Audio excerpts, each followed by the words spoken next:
পুরুলিয়ার দক্ষিণে বড়বাজার ব্লক সংলগ্ন ঝাড়খণ্ড সীমান্তবর্তী জঙ্গলে ঘেরা রাকডি গ্রাম এখন ক্যামেরার আলোয় আলোকিত। শাল, মহুল, পলাশ, আম, জাম, আকাশমণির জঙ্গলের ভেতর দিয়ে আমরা পৌঁছালাম এক টিনের ছাউনি দিয়ে তৈরি ঘরে।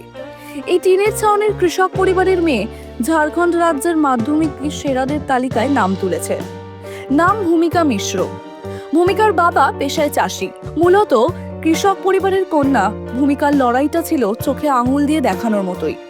বাড়ি থেকে 6 কিলোমিটার দূরে +2 আদিবাসী হাই স্কুলের বাঙুরদার ছাত্রী ভূমিকা এবার রাজ্যে মাধ্যমিকে 5ম স্থান যেমন অধিকার করেছে, তেমনই আবার কোলহান ডিভিশনের মধ্যে সবচেয়ে উঁচুতে তালিকায় তার নাম। পাকা দালান নয়, টিনের ছাউনি দেওয়া ঘরের মধ্যেই চুপিসারে তার সংগ্রাম চলছিল।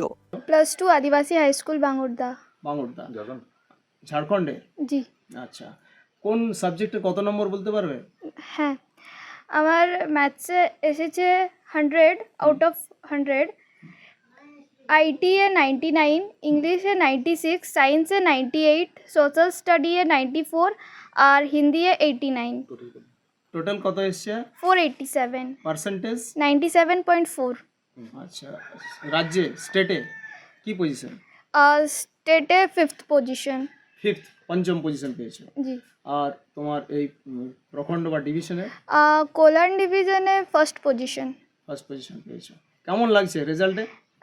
আমি খুব আনন্দিত। কেমন ছিল তোমার প্রস্তুতি, প্রিপারেশন কেমন চলছিল?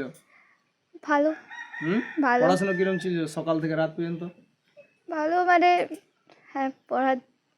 কতক্ষণ পড়াশোনাতে টাইম দিতে তুমি? স্কুলের পর 5 থেকে 6 ঘন্টা। প্রতিদিন সাইকেলে 12 কিলোমিটার স্কুলে যাতায়াতের পথ ছিল তার নিত্য অভ্যাস। স্কুলের ক্লাসেও তার সর্বাধিক উপস্থিতি হার বলে জানা গেছে। রাকডিগায় আশেপাশে নেই কোনো বড় কোচিং সেন্টার, কেবলমাত্র অঙ্কের টিউশন মাস্টার ছিল তার ভরসা। চাষের উপরে আমাদের নির্ভর, তাইলে এখানে তো সেই রকম কোনো ব্যবস্থা নেই, কোচিং ফচিংয়ের কিছু নেই।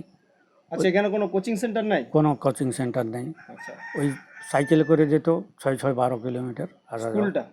স্কুলটা 6 কিলোমিটার? 6 কিলোমিটার আসা, 6 কিলোমিটার যাওয়া, এই বন জঙ্গল এবড়ো খেবড়ো রাস্তার মধ্যে। তাহলে ওর যে ওই যত আত্মীয় স্বজন তাদেরকে ওই ফোনে কিংবা মেসেজে সব কিছু জিজ্ঞাসা করতো, সেই থেকেই সলভ করতো। লাস্টে একটা কোচিং পেয়েছিল। একটা কোচিং পেয়েছিল, সেটা কত? এখান থেকে ওই কাটিং আর কি, সেটা প্রায় 6 কিলোমিটার। সেটা প্রায় 6 কিলোমিটার। আচ্ছা, ওর নিত্যদিন মানে সকাল থেকে রাত পর্যন্ত? স্কুল থেকে এসে 4টার সময় এসে সাইকেলে 2 ঘন্টা রেস্ট নিয়ে প্রায় রাত 2:30 তক, রাত্রে 2:30 তক পড়াশোনা করতো। সব থেকে বড় জিনিস হচ্ছে ওর সময়ের একটা পাংচুয়ালিটি ছিল। মাঝে মধ্যে আমরা এমনি মানে ওর ব্যস্ততার মাঝখানে ঠাট্টা করতাম যে আজকে স্কুল হয়তো বন্ধ, কিন্তু সে মানে জিদ করতো, মানে কান্নাকাটি পর্যন্ত করতো স্কুল যাওয়ার জন্য। আমরা আসলে স্কুল মানে কোনোদিন বন্ধ করি না, আমরা জানি যে স্কুল হচ্ছে পড়ার জন্য একটা মন্দির। আর স্কুল থেকে আসার পরও এখানে তো আমাদের ওইরকম কোনো কোচিং সেন্টারের ব্যবস্থা নাই, বা নেটেরও আমাদের নেটওয়ার্কের খুব অসুবিধে।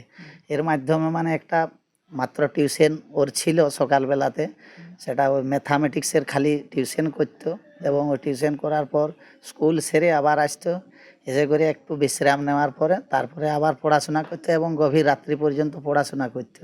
আমরা বলতে চাইছেন যে পুরোটাই ওর নিজের প্রচেষ্টাটাই বেশি ছিল? হ্যাঁ, নিজের প্রচেষ্টা ছিল, সাথে সাথে আমাদের পরিবারের এবং আমাদের আত্মীয় স্বজন যত যে আছে, বিশেষ করে ওর পিসা এবং পিসিমা, তার সাথে মামা বাড়ির সব, এবং আমাদের সব আরও বাকি সব আত্মীয় স্বজন মাঝে মাঝে ওকে এনকারেজ করতো, মানে প্রোৎসাহিত করতো। টাইমস নাও খবর।